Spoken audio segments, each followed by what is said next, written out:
Good afternoon, ladies. It's hard to believe we are in March already. Our PW year is nearly over, so different with not being able to meet together for fellowship and spiritual encouragement. I was thinking of different ministries God had given women throughout biblical history, like judge, prophetess, handmaiden, missionary, queen and businesswoman. These are a few. As heirs of God and co-heirs with Christ in Romans 8 verse 17, the members of the body of Christ in 1 Corinthians 12 verse 27, every woman receives God's gift to be used for his glory. Jesus' desire is that each woman yield herself to him in utter dependence, recognizing that apart from me you can do nothing, and we find that in John 15 verse 5. And relying on the Spirit to fulfill the special ministry he selects for her, a ministry appropriate for her talent and effective in her generation. God challenges each of us as he did Queen Esther. Who knows but that you have come to your royal position for such a time as this? And we find that in Esther 4 verse 14.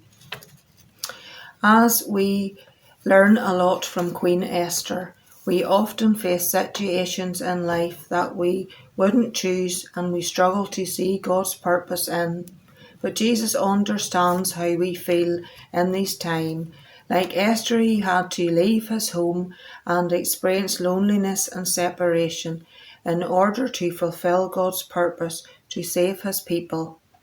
Like Esther, he was surrounded by sinful behaviour and faced the temptation to compromise, but he submitted to his Father's will, and even on the cross, his love, grace and forgiveness were evident. God ordained Esther's crowning for a very good reason, to deliver his people.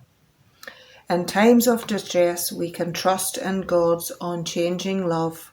God was working in Esther to make her patient, wise, courageous and sensitive to his leading. God's sovereign activity is stamped throughout. He is the focus of the book of Esther. He is in control of all things, even the details that seem insignificant. He is silent but sovereign. Just as Esther was used in her royal position for such a time as this, so we too, ladies, can be used in the time we are in, as we go forward for the Lord side by side, encouraging one another and building each other up. And just as I was reminded in Philippians 4 verses 6 and 7, that sometimes we can be anxious and uncertain of the times that are ahead.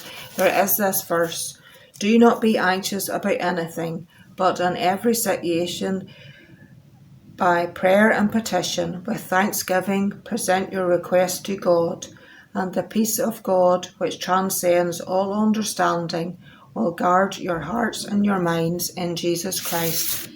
And I also came across this little quote: just remember, the will of God will never guide you where the grace of God cannot keep you. And just thank you very much, ladies, for listening. And I just hope you're all well and keeping safe. And I just hope God will be with you and guide you in the next coming days and months ahead. And all the best. And thank you for listening. Goodbye.